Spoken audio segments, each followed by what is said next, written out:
out of me. So thank you so much for being here, TikTok. If you guys are watching and Facebook and Facebook YouTube and YouTube. Hello, everyone. Hello. AmyLee and I are here. We gave everyone absolutely zero warning and just said, what the heck? We're going to go live we're going to put it together. Because why? Because Fridays seem to be insane when it comes to us trying to get the show on. So we said, let's try Monday Night Live. I don't think there's like football or anything because I don't follow it. So I couldn't tell you if we have Monday Night Football or not. But we are here. Sweet. Yeah, so in the spirit of throwing spaghetti at the wall, Joe and I decided on the topic about 10 minutes ago. And so what we're going to be talking about tonight, we wanted it to be exciting and thought-provoking, but we also wanted you to have some tangibles like takeaways because both of us are, we're both coaches. We both work with people on making their lives easier and on, tips and tricks to unpack everything that is holding us back. So we're really excited to be here. For those of you who don't know me, and you probably don't, my name is AmyLee Westervelt. I am the Dream Design Coach. I'm the only one, as my daughter says, my mom is the only Dream Design Coach. So that's me. And I am all about helping people tap into their desires. Joe Ingram is my mentor. He is the person that I look up to when it comes to all things metaphysics. Except for this whole Stoicism thing, because I don't know. I think that, this is the one little chasm we have between me feeling like everything is divinely connected and Joe's like, yeah, we're all going to die anyway. So it literally is that. And just went through that with my dad dying and having to deal with the whole family going through and going, oh my goodness, it's this. I'm like, come on. Jason Glass, I see you over there, and it's your boy Joe. I see you over in TikTok land. So, guys, Joe Ingram, the sales genius. I have found that emotion on the side of the client helps them to make a decision that maybe they may not have made a decision on. Where I learned if that is something that could be a regrettable situation, that I chose Stoicism to sit back and say, let me just watch, let me observe, but let me keep a buffer around what's happening and put it outside. One of the books I'm reading now is with Sean Webb, which is Mind Hacking to Happiness. And one of the things he says is that your self map and what you actually list on your self map as a definition of you, the more things you have, the more you can get stepped on by somebody else. The more pain you could end up causing yourself because you have so many things that trigger you and go through. And so that's where I look and say, let's take the approach of the buffer, the space around me on what is happening. But if we all understand that, and this is what I always tell Amy, I said, we all know we came in. AmyLee, right there. There's a space in on your name if you look over here on this side. TikTok, no, they're like, there's no space on any of her name. But looking at it, you guys, I look and say, we know we're coming in and we know we got to go out. Okay. And part of the Stoicism part of it allows you to look and say, there was that great little story about the dash. Right? Between the year you're born and the year you die, there's a dash on your tombstone. And the dash is what matters. The dash is what you have control over, and are you living it that way? And so that's where I came with the idea of, hey, Stoicism's so much easier to get through life when you actually take it at that pace. So I love that. And here's where I jump off the train, because one of the things that you say about me a lot, and you're half right, is that, I'm an emotional person and that I deal with things very emotionally. What I've come to learn in my discovery of myself and of the world is that the emotions that I am expressing, they're not my own. I'm picking them up from the field. So one of the things about being a psychic, and again, this is something that I've totally had to really feel into, is just like I have two sets of headphones right now with two different messages coming in, so too am I plugged into an energetic knowing that gives me awarenesses about things much bigger than this world that we're in. So yes, there is that, well, we're going to live and we're going to die. But what if, as the entity that you are, you're not speaking about AmyLee the person or Joe the person, but consciousness as a whole, which is having the illusion of being a single organism. So it's like you have this illusion that you're just this tiny particle, but you're actually this entire avatar with all these moving parts that have the illusion of being pieces. So it's like you're like throwing your voice, but you're throwing your consciousness, right? So for me, it's like here I am going about my day and trying to stay disconnected. And then all of a sudden, something comes into my head that's like, hey, did you know? And then, of course, I'll go to my husband, the Stoic like you, right? Who reads everything he can get his hands on and be like, hey, so I just had this thought. And he's like, oh, yeah, that's in the Hermetic Code in chapter 7. And he'll go read it to me verbatim that just popped into my head that was an idea. So it's not about the touchy-feely cuteness of feeling like I really want to sink my teeth into life. It's about recognizing that there's an energetic power that is so far and away above this little tiny vignette of a life that I'm living as AmyLee Westervelt, as the dream design coach, as opposed to the expansive consciousness that I've been and that I will be and that you are, that we have the illusion of being separate, but we're actually the same entity. Agreed.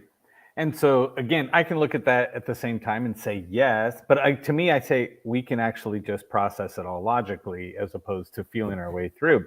So if you pick one of the two headphones you're listening to and turn the other one all the way down, it's a little easier than listening to double up in your head.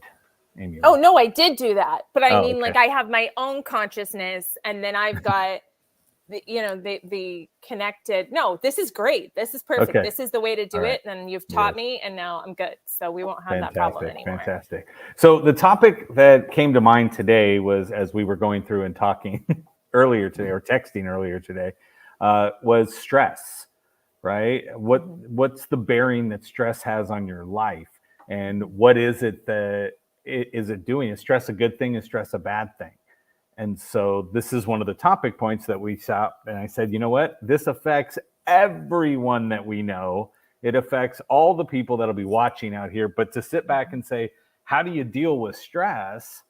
Again, the psychic will take a different approach than the Stoic will take when it comes to how do you deal with stress. And so, and I can tell you, and look, Real Estate with Nick, I see you. Yeah. So when you how do you deal with stress, right? But that's something I look at, and I think stress, when you step back and remove yourself from the situations, as I tend to do, right? Like one of my affirmations that when I listen to in the morning says, in every situation, I can solve, resolve, or evolve the situation I find myself in. And so looking at that means I don't have to stress as the first reaction, because I truly believe it. And if you all look at your life, you look at when you shut down because you got stressed out, right? Everything stopped, right? And then the crap just piles on, and stress becomes all of a sudden, it becomes a huge multiplier of the bad. Where when you look at it and say to yourself, hey, I've survived every bad situation I've been in up to this point.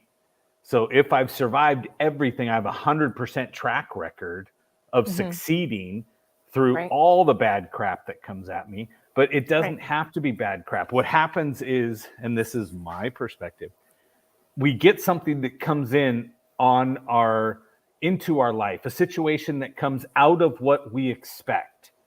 Okay. And that itself is what defines stress, because if you expected it, you can't be stressed out about it. Okay. You can create anxiety about it, but not stress. So stress comes from confusion, comes from out of nowhere. This happened and it's not what I wanted. Right. Some people get a job offer and now they're stressed. And you're like, why are you stressed? That's not even a bad scenario. But they're still thinking to themselves, oh my gosh, I am so stressed out about making a decision. Well, let's go back for a second and let's, because I think there's so many people, we've got quite a few folks that joined. So whoever just shared this, thank you so much, because I'm looking at the numbers and I'm like, wow, yeah, this is amazing. But let's go ahead and let's each take a moment to define stress, because I think that we even just never mind dealing with it. What it actually is, I think may be different. So why don't you take a stab at it first, Joe? Yeah. So my definition of stress, okay, is just simply your point of confusion when faced with a decision. So I look at it and say, there's a decision here that has to be made. And sometimes we say, I won't make a decision, which is actually a decision. And since you're not making that decision, okay, it does what? It'll allow stress to come in. So the longer you delay that making the decision, the longer that stress will sit on you and weigh on you. And so let me ask you this. Do you consider all stress to be negative? Like, no. Do you think, okay, so what about positive stress? Like, now go back and redefine your definition, because I think that stress, well, let me tell you my definition of stress, and then you tell me your redefine. So stress to me is any point of friction that interrupts the normal flow, right? So like anything that, like the way that things are normally going, we're smooth sailing. Stress is anything that kind of upsets the apple cart, which could be a good thing, right? Like I know, if you're into somebody and you start to have, romantic feelings, like that's stress. Like stress is anything that puts tension on the system, in my humble opinion. So now saying that, what do you think of that?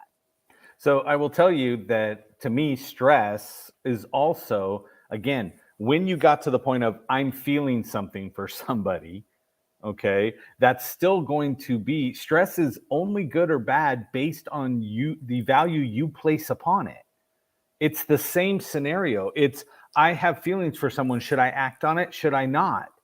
Hold on 1 second. While you're saying that, folks that are watching in the audience, are you team AmyLee, stress is friction, or are you team Joe, stress is whatever the hell he just said? I want to hear it. So hashtag team AmyLee. Right, whatever the hell he just said. Whatever the hell you just said. That was a great way to just filter everything towards team AmyLee. Yes. So again, let us know. Stress, you assign the value. That's what Joe said. Stress is the point of decision, is what was the definition for me, is the point of decision, and it's the delay in between. Could be good, could be bad, depending on how I place that value. AmyLee says, oh my gosh, the earth is going to open you up and take you right back down to the ground because of it. But if an angel picks you up and takes you up, right? If the angel flies you above, you can't be stressed. Oh yeah, okay. Still stressed. He is making the point of decision. What? See? Smart kids, 21st. See? Smart kids. There we go. All right. We'll just leave it with the sales genius. So now we've established what stress is or isn't at all. And now, so knowing that, how are we going to... Oh, look. 2 people said Team Joe. Me and me. Yeah.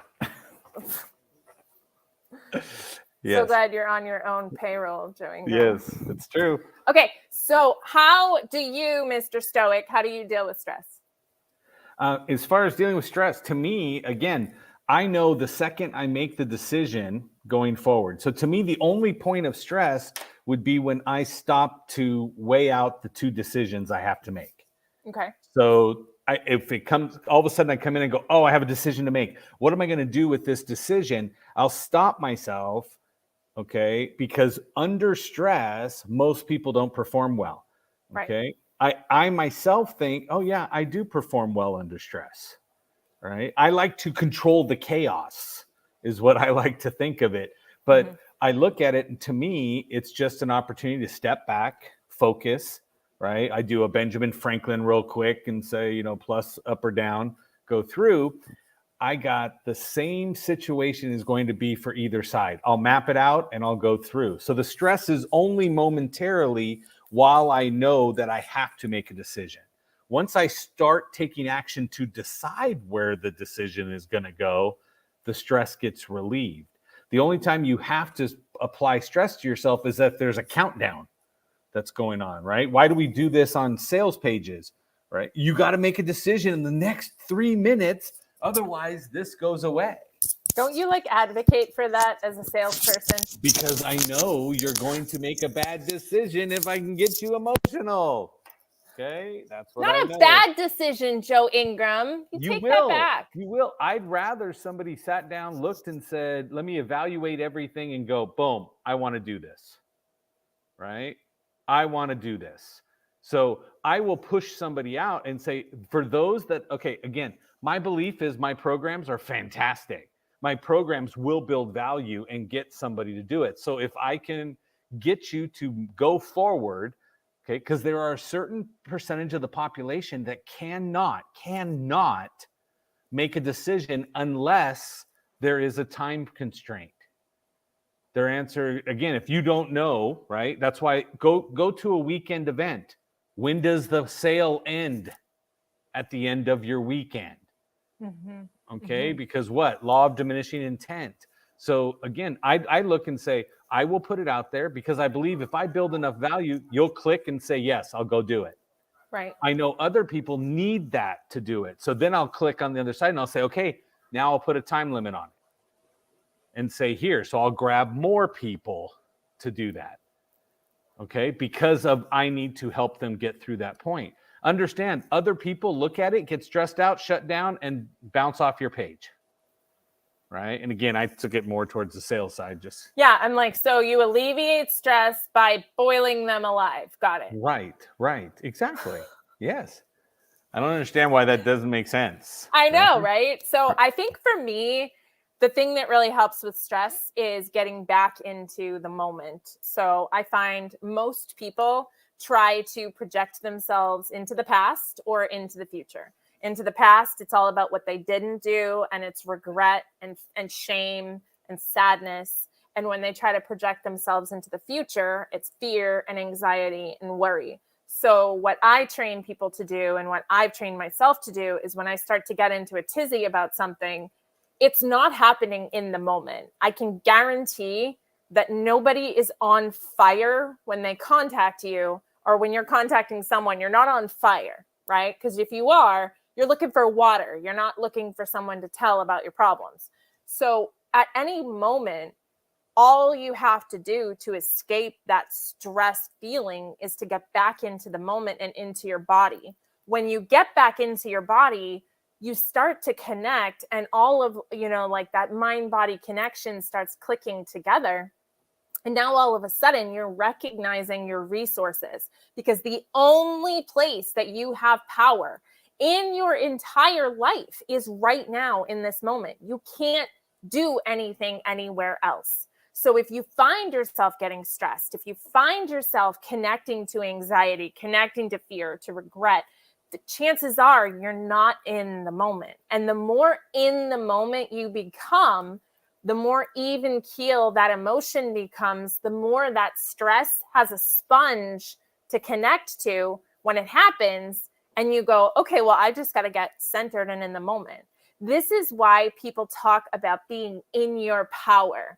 It's not some colloquialism about women standing in power pose, or like, stand with your hands on your hips and make yourself as wide as you can. Being in your power means recognizing the only place in time and space where you can do anything. And it's right now in your body, in the moment. So for me, getting into my body, feeling my toes, wiggling my butt, moving my tongue around, just anything that reminds me that I am actually in my body. Sorry for all the innuendo. Hashtag Scorpio. But that is how I connect and disconnect from stress. Yeah. And so again, I would say the same thing as far as I totally agree, not with whatever body parts she picked, but I agree that you need to be in the moment. And I try to be in the moment more often than I am drifting forward, trying to come up with some other problem that I can solve just in case it happened, or going back in time to relive something and changing it. So now that I win. Right. And so I as soon as that happens, you know me, I'm like, cancel. I don't want to do that. Cancel. Come back to now. And so I'll find myself here, which again, currently in the moment you're in, you don't need anything. Right. Right. And Nothing. so that's And an like, let's actual have peak them point. Yes. have them do that. Like, take a moment and just recognize in this moment. The mantra that I love for this is, in this moment, I am safe. Look at your own fingers. Look down at your hands. Feel your breath moving in and out of your body. Recognize that there is no bear chasing you. Your house is not on fire. Even if you owe $1 million to somebody, they're not at your door right now. In this moment, I am safe. And the craziest part about it, as you start to feel that, all there is this moment. And if you want to, you can stay in this moment and extend this moment for the rest of your life. Because pain is an inevitability. You will have pain. You don't have to have suffering. No, I agree. I always said, There's two of those. Does someone keep track of all the times he agreed with me? Yeah, I agree. So I agree with you, so that way you stop talking and I can go next. So you haven't caught on to that part yet. So when you look at it, but what I want you guys to look at is, okay, do we think the life of a gambler is a stressful life? You got to know when to hold them and know when to fold them. Wow, Kenny Rogers, that was great. That was great.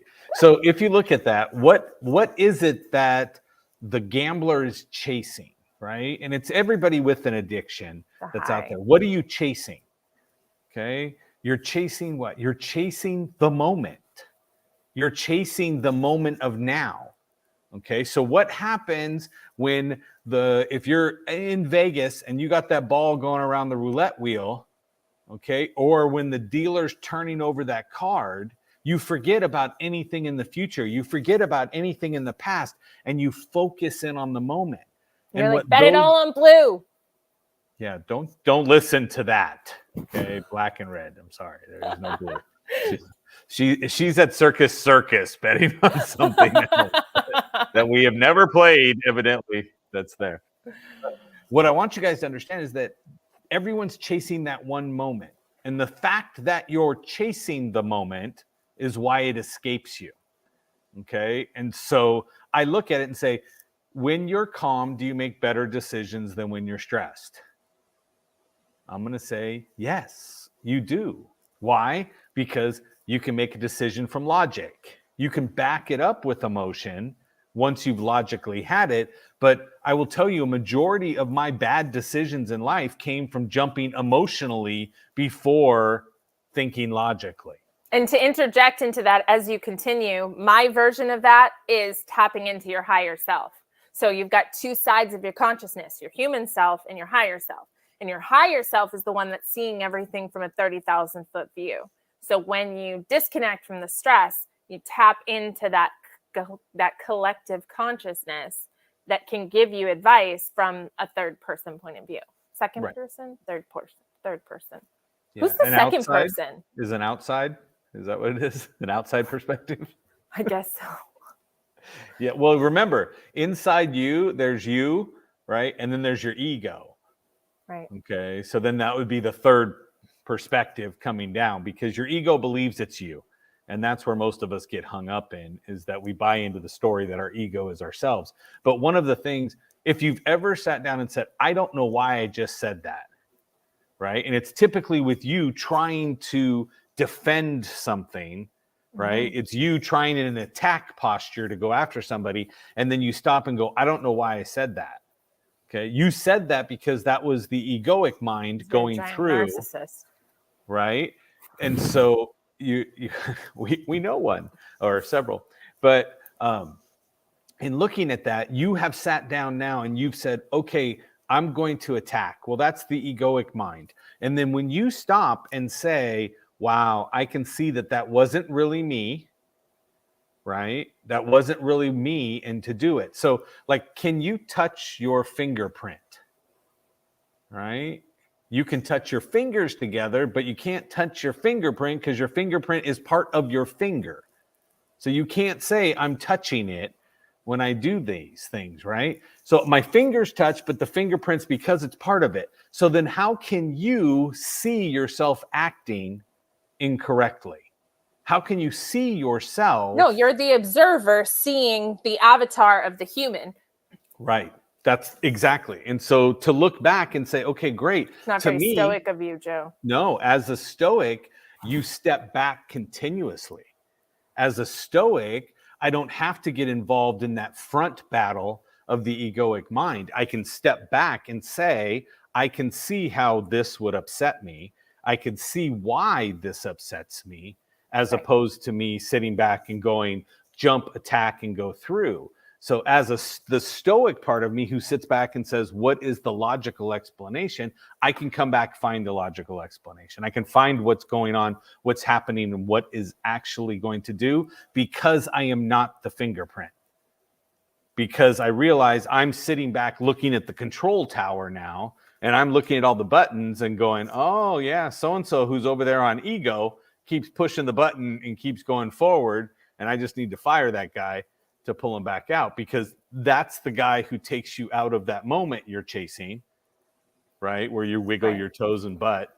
And so, and tongue. Yes. So she made sure to hit all the areas. The erogenous zones. Yeah. So she's got that going on. But do you understand? That's where I look at it and say, to me, if you can jump back out of the moment to come back, the stress goes away. And right, because you disconnect from it. And like we learned that, we both are master and neuroenergetics practitioners. And we learned that when you go 30,000 feet up in the air, you can't, the walkie-talkie, bandwidth of the emotion isn't that long. And so you actually disconnect from the emotion that's holding you back. So the more that you can kind of float above your body, the more you're disconnecting. And another thing is that when you move outside of whatever problem you have and start talking about the problem from the third person, even just practicing, this magical thing happens. And because you're not there to hold the problem open anymore, it disappears. And then you go back to your problem and it's not there. Agreed. But you also have to do what? You have to me, the answer wasn't what you said, was left the body. Right. And so as opposed to jumping into the body where the emotions not leaving the body, but changing 30,000 feet, 30,000 feet. Changing cameras. My body's not there. I'm at 30,000 feet. I have now separated consciousness from the body and said, at 30,000 feet, I can see what's happening, see what's going on. And you're over there going, doing your thing. Right. And it's you're saying that you want to be locked into just your human consciousness for your entire Earth school trip. No, I say when the point of decision comes together, I don't retreat into the body to get to now. I retreat out of the body to get to now. That's what I just said. And you said, don't do that. Yeah. You said, I jump into my body so that I can feel everything and get myself to now. That's what you started the other one with. Somewhere this is recorded, and I'm going to play it back for you later. No, yeah. To get myself into now, to have that mindfulness, to get myself to a place where I disconnect from the panic. Absolutely. Yes. Right. And so I say the answer is not jump into the body, right? So the panic comes from where? The panic comes from your brain picturing a thought that's going to go the wrong way. It then that thought turns into the chemical. You guys, if you've been out here before, you've heard me before. The thought turns into a chemical goes to the body interprets it as a feeling. In the hole in the ground. Right. And then you tell two friends and they tell two friends and they tell two friends. So, and then everybody's panicked. This is why I love this. Like, because you and I, like, we're just like. We're so not serious enough with ourselves to feel offense in any way. No. And so looking at that, I will sit back and I will say, great, if the chemical comes down into the body, that's going to trigger my brain to go back again and go opposite of what I want. Being in the body isn't where I want to be. I want to elevate myself and take the consciousness away from the body so that whatever feeling is there. Except then how can you act? You only act after the decision is made in the right direction. So you're saying we do the exact same thing, but in opposite order. Yes. Got it. So again, my body's going to have to fulfill whatever it is that's there. So if it's call somebody and tell them you're a jerk on a Zoom meeting and I don't want to talk to you anymore, right? Then what happens? I got to go through that, but I need to be able to step back enough and out so I can say this. Wait, Yes. Is that why you scheduled that Zoom tomorrow? Yes, exactly. There you go. It's opposite day. Thank you, Frank. So, but that to me is what you're looking at, is separate yourself from it. When you separate yourself from it, right? What is Stoicism? It's choosing to not fall victim to the emotions that are associated with whatever the event is happening. Where are your emotions kept? So what do you feel In the like is the body. difference between emotions and state? Would you say you still follow state but not emotion? So I believe, again, to choose my state, what do I have to do? I have to decide and think about what state I want to be in, so then I can think of things the right way so that my body reacts to the state. So in our repacking event, so we did unpacking before, we had our repacking 2 days ago, right? And it sold out. Everybody was excited, but I gave out wooden coins. Okay. And the wooden coin that we gave out said our company, One Life Production. The other one said, remember your power. But in order for us to get those coins that you can keep in your pocket and touch whenever you need to, we had to assign a state to it. And so how did I assign a state? The answer was, we're going to make that invisible ring on the floor in front of us. And we're going to say, let's think about happy now. Is happy a good thing to always keep with you? Sure. So we thought about happy. You stepped into happy after you remembered a memory of happy so that your body can react to it. And so when you your created body... an external anchor. Yes. Got it. And I always so... create internal ones. Right. So I create the external one because, like, this ring I have is an external anchor. And this external anchor is what I use for speaking and talking and things that I have to prepare for. So like on this ring, you can sometimes see it. There's a Superman logo. And so with the, my inflated ego as I go through, Superman fits right in. So, and I believe I'm an alien from another planet, so we're good. And then the Superman logo, when I flip it up to the top and look down, I've anchored it with all of the confidence, power, right? All the times that I have delivered on a promise, all the time that I have created impact with people, so that when I flip it upside down, I don't have to get into the mood. The state is right there. But that is literally me using my mind to trick my body into feeling in the way I want to, which is a state. So if you could step back and do the same thing, and again, if you find yourself as an emotional being where you feel things more than you think about things, right? I've been with AmyLee before. We've actually sat on meetings and she starts talking, and if I wasn't recording, she has no idea what she said. It's not right? A lie. Right? She just comes, but I mean, understand, genius. And I don't use that word lightly. She literally will throw out genius on how to do things, how to get through a situation. But at the end, she's like, I don't know what I said. I don't know. I was just in the flow and it was going through. And for her, it's a complete all body experience. Right? And the fact she doesn't remember what she said, it disengaged the brain and allowed the flow and the information to come through. Now, I call it infinite intelligence, is what I look at and say, there is infinite intelligence around here. And I tell everybody, think of an idea that you thought of one day of a product you wanted to make. Okay. And then you didn't take action on it. It came in and it stopped. And then you see it online on No, TV. that actually happened to me. When I was in 8th grade science class, we had an invention convention, and I invented this cup that you could dip your Oreos in and it would catch the crumbs, but your milk would go through. So it wouldn't leave like all the junk, like it would separate it so you could have that. And now they sell them for like cereal. Like you pour it over your milk over your cereal and it sits on the cereal, but it doesn't get it soggy. And like I invented that.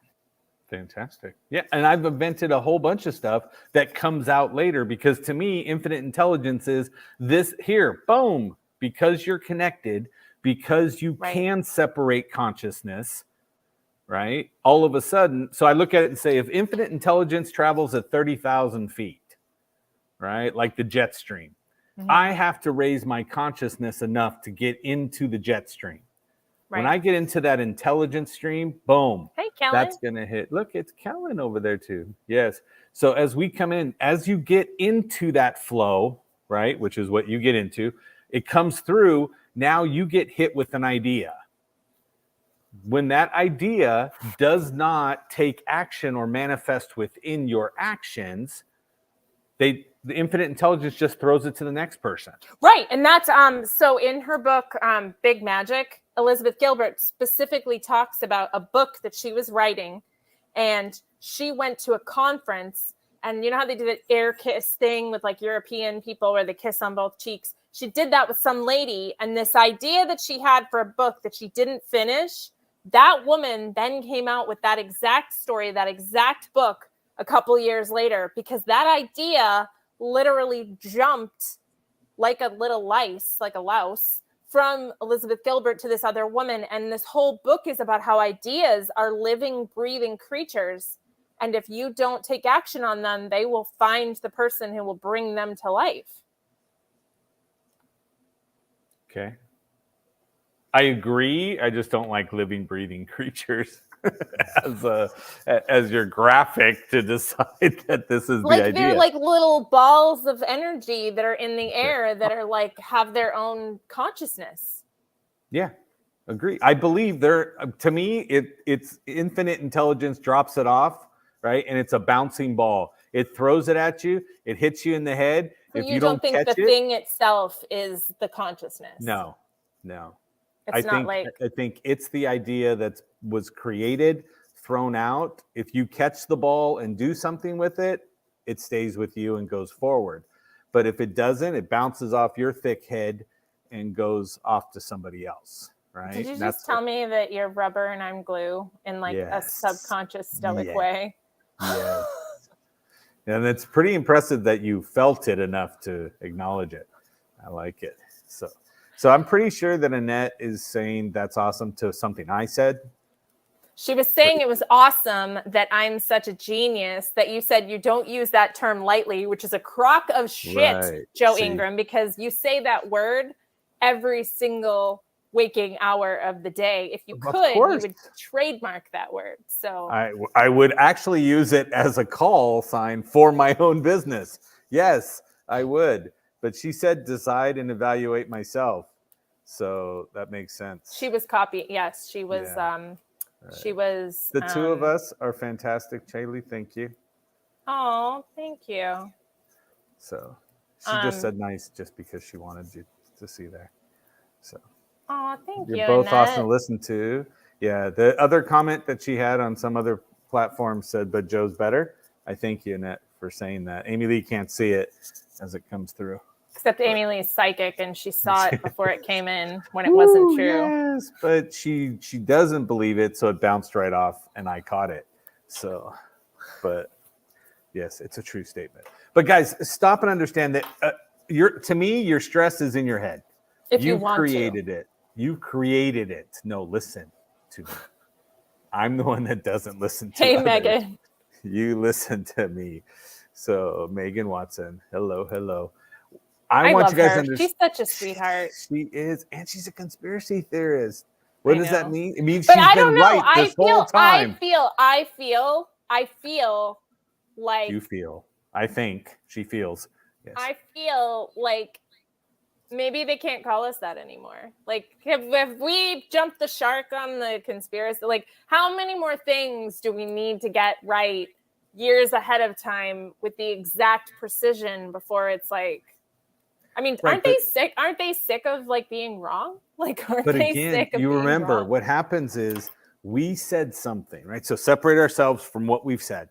We said something 2 years ago and said, this is a crock. This is this. This is this. This is this. That's right? the second time the word crock has come up on this, and in two right. entirely and it's not the ugly shoes. It's not that, right? And so, but looking at it, we came up with this. Now it's this total fake. You're just a conspiracy theorist. What happens later is 2 years from now, no one's saying, hey, I do remember you said that.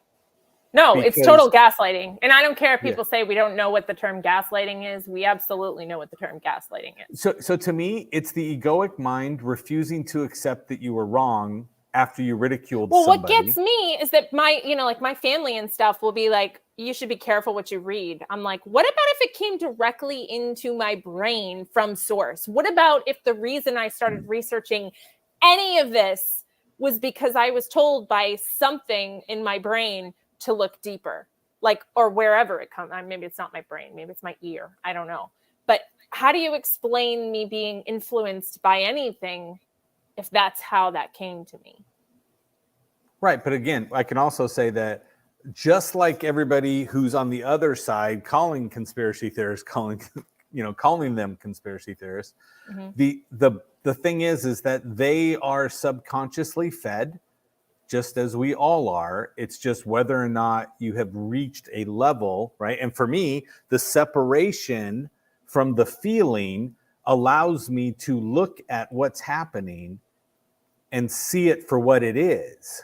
Okay. Like I will tell everybody right here, right now, I encourage you to go on to some streaming media platform and watch a TV series from at least 10 years ago. Watch it from 10 years ago and look and see how much stuff is happening right now based on the scenario that they gave us 10 years ago that we thought was so far-fetched. But it's really hard to do that because the pacing is so bad. Have you ever tried, in the past couple of years, to watch a movie from 10 years ago? I remember my kids were trying to watch Benji, the Christmas one.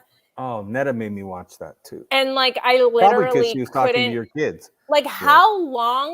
How long is this dog gonna walk down the hill, the street, before you cut scene? I need a cut scene. I'm getting distracted. I'm playing a game on my phone, and it points to how distracted we are. But the pacing, the exterior shot takes 10 minutes. It's we get it, Steve Martin. You live in the suburbs and you're the father of the bride. Great. We don't care. Frank used the word louse to go with what you said, right? So Frank on the other platform says, maybe you guys birthed the conspiracy to be living and breathing, and it turned into lice or a louse and jumped into reality years later.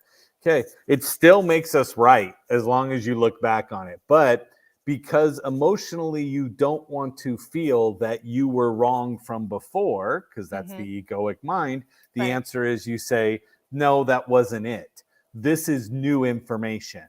This is what's here. But I will tell you, prior to 2020, I would not have ever been worried about a pandemic and a quarantine and things along those things, right? And then you look at that and say, then I go back and watch all these old shows. I'm watching Heroes. I'm watching Save the Cheerleaders, Save the World. Save the Cheerleaders, Save the World. Exactly. But in that one, we end up having viruses. We end up having all of this stuff come down. And you're like, okay, hold on. This was told to us a while back. So you guys believe 9/11 conspiracy or COVID? I, since you asked you guys, I assume you mean me. I believe that all of it is noise and or counter opposition. I think even there's bad actors, and bad is a relative term that means service to self. So I think that in this world, there is a war between the service to others and the service to self, the polarization towards control, the polarization towards love. And neither one is good or bad unless you're on the opposing side, is where the opinion comes from. And so, to people who follow service to self, the service to others path is bad, and vice versa. So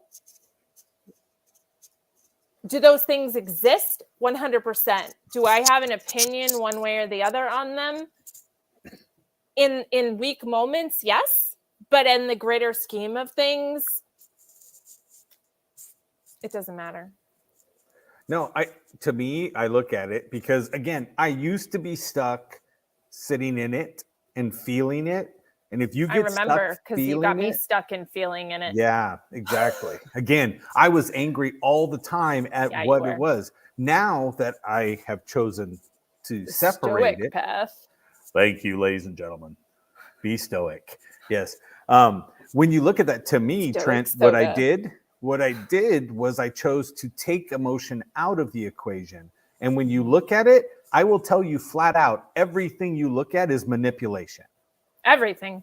On both sides. Is manipulated. On all Yes, sides. that's what I'm saying. It doesn't matter. It doesn't matter what it is. If you look and say we're being manipulated, and if you stop and understand something, like if you can watch a movie and see how somebody, like, again, you'll laugh because one of the conspiracy theories is they always tell us what they're going to do to us beforehand. Well, you know why they do that, right? Well, because then it's not a shock. No, they do that because it's a karmic law. So if they tell you what they're going to do and then they do it, then they're not in violation of karmic law because you gave them permission.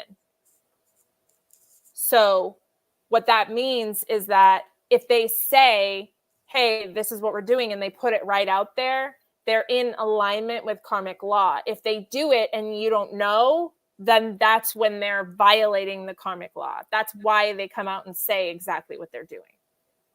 So because they're like, hey, you said we could. Right.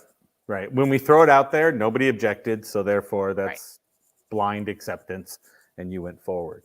So Trent, I can be specific in the DMs and I'll just tell you because as I'll tell you right now, go to my store. My store has the cancel culture shirt and the word I got a download.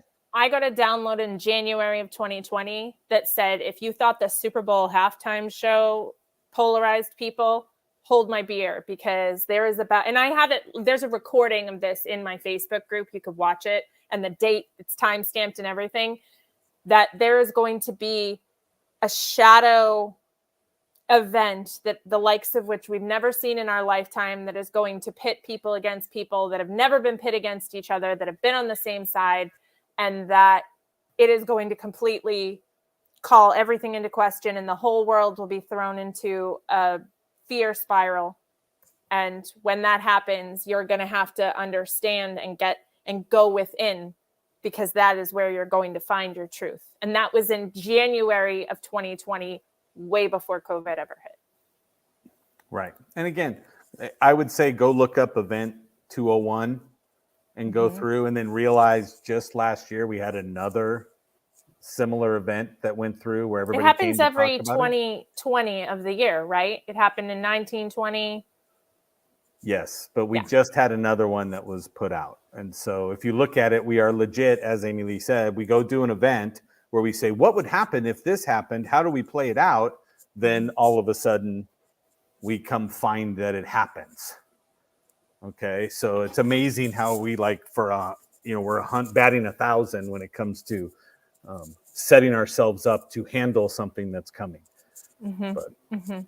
But yes, and again, and I believe most people, I can take the emotion out of it. Where AmyLee said before, in 2020, I was completely emotional and looking for it. So COVID was already populated in January 2020, and the pandemic was 1917. Well, it wasn't populating on my radar. I mean, it may have been populating then, but in January of 2020, I had no idea what COVID was. The Super Bowl had just happened. So that was a sporting event. I wasn't following it at that point. But I don't look to the news. I don't look to any of the outside sources to go through. I go look for stuff. But I'll tell you, that's what 2020 taught me, was go find what you want to go look for. Excuse me. And then finding out, hey, guess what? If you look in the wrong places, you get wrong information, right? It's just like hang out with bad people, you become a bad person. Same thing happens. Go look in the wrong places and you'll find out. And again, I don't believe there's a source we can go to find all the correct information, right? And there so that's is. why it's within. Source, yes. And so again, if you get up into that information superhighway that's up there, right, and the jet stream, then yeah, you'll see it. But right.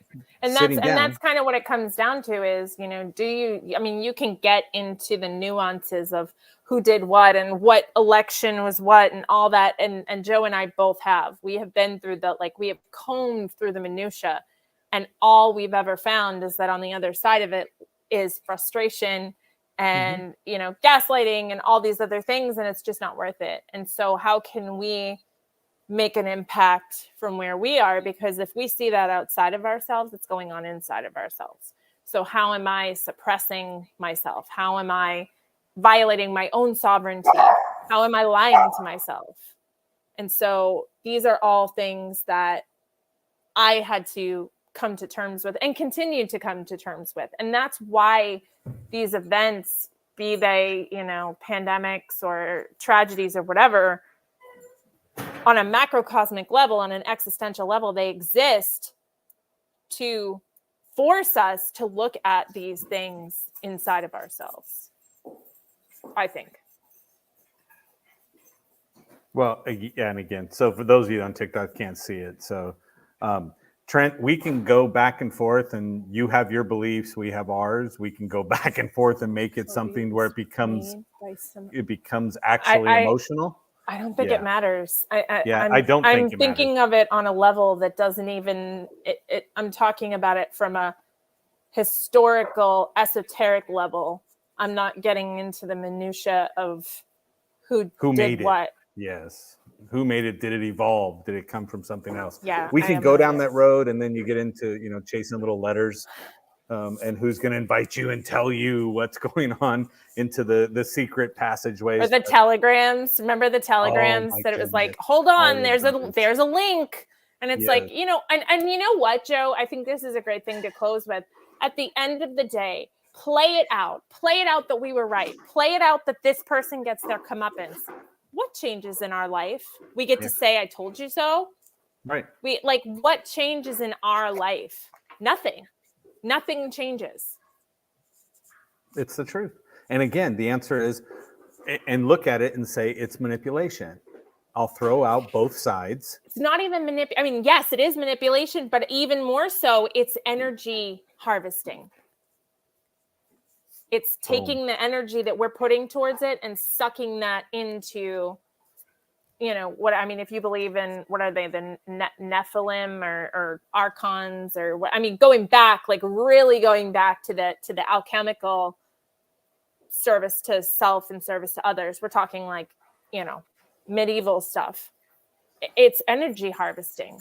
I remember it was something I was watching on Gaia, and it said, don't be food.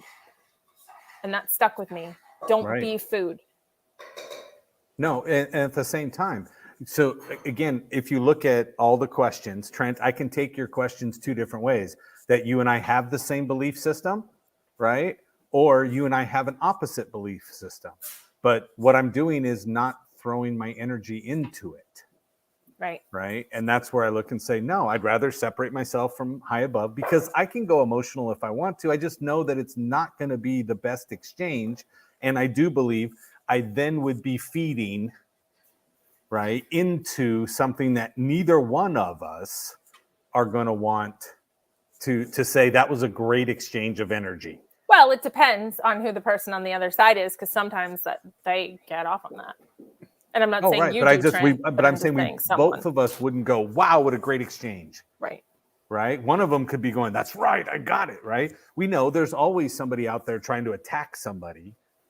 Okay. And in the written form, I can't tell you what your tone and inflection is to know what it is. So again, I'd rather just not engage with that one. So yes, Trent, we might. Again, we both could be saying, yeah, so we believe blah, blah, blah, blah.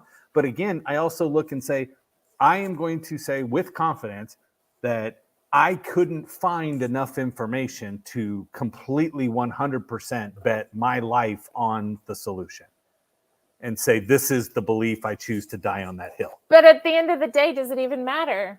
No. But that's why I'm saying, but that's how we elevate, is we stop and say, if it came down to, okay, do you believe it 100% or not? right? Are you Well, look willing at the to do it? Holocaust. Like, as a Jew, I have it on good authority that the Holocaust happened.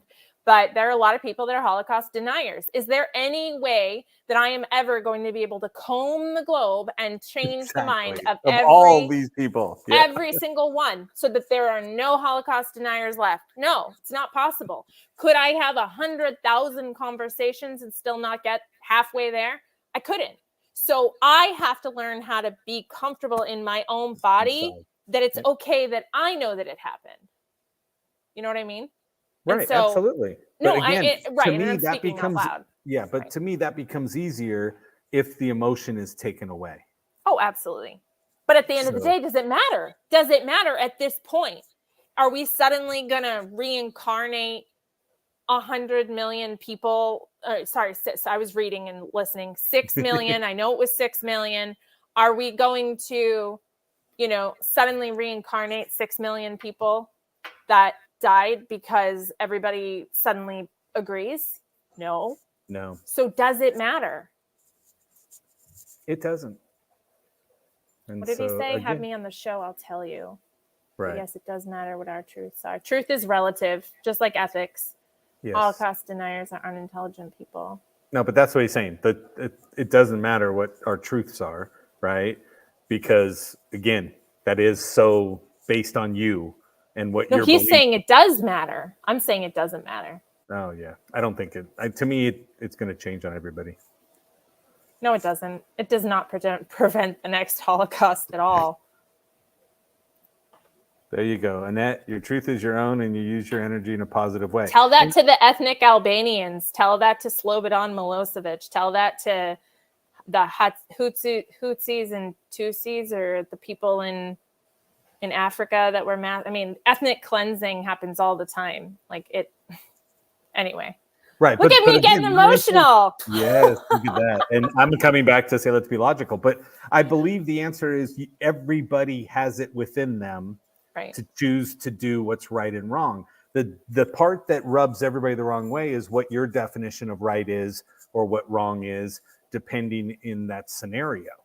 And so, again, do a deep dive, look inside you and say, what is it? Right. Okay. Again, I enjoy, let's have an argument. Let's go and do all this. But I annoy people because I won't choose. We do have slavery in America, Trent. It's called human trafficking. So we also have indentured servitude. We have people who come over all the time with mules. That is we don't have, organized slavery, but we absolutely have slavery. But again, I'm going to tell you that your opinion's your opinion. You can choose what you need to choose, because what's going to happen on my side of the planet over here, right? Mm-hmm. So where I sit right now, AmyLee's opinions don't affect my household and what I'm going to do this month, what I'm going to do. Trent they will. Yeah. Just you wait. I'm calling Netta later. Yes. And Trent can disagree with me, and that's okay. Right. That's where I look and go, that's fine. You can disagree. You can come back. We can get indignant if we wanted to, but we're not. We're all being intelligent that's on here. But I just say be the best human you can be. And I think back to the point of there Unless could be you can a point be psychic, of stress. always be psychic. Yeah, you could be psychic, but then you're way too emotional. Yes. And so I love you so much. We could just be stoic. And if more people were stoic, imagine how much less drama we get. So, amen. Theodora is agreeing with you over there. She said she disagrees with me. So being a good person, I get it. You disagree with me. That's okay. Theodora, you can say be a bad person. Now everybody knows on TikTok, Theodora prefers to be a bad person because she wrote it. I get to claim whatever she was saying about it. So. All right. Well, it's 11:01 here on the East Coast. So I'm going to go eat some dinner. And we are the people that spend more time late at night. So we're preoccupied throughout the day. Want to thank everybody out on all platforms for jumping into the psychic and the stoic. So thank you, Trent. Appreciate you jumping in with your comments. Trent. So I'm going to say, everybody go have a great night. Be great. Just try that today, for tomorrow. Just be great. So thanks.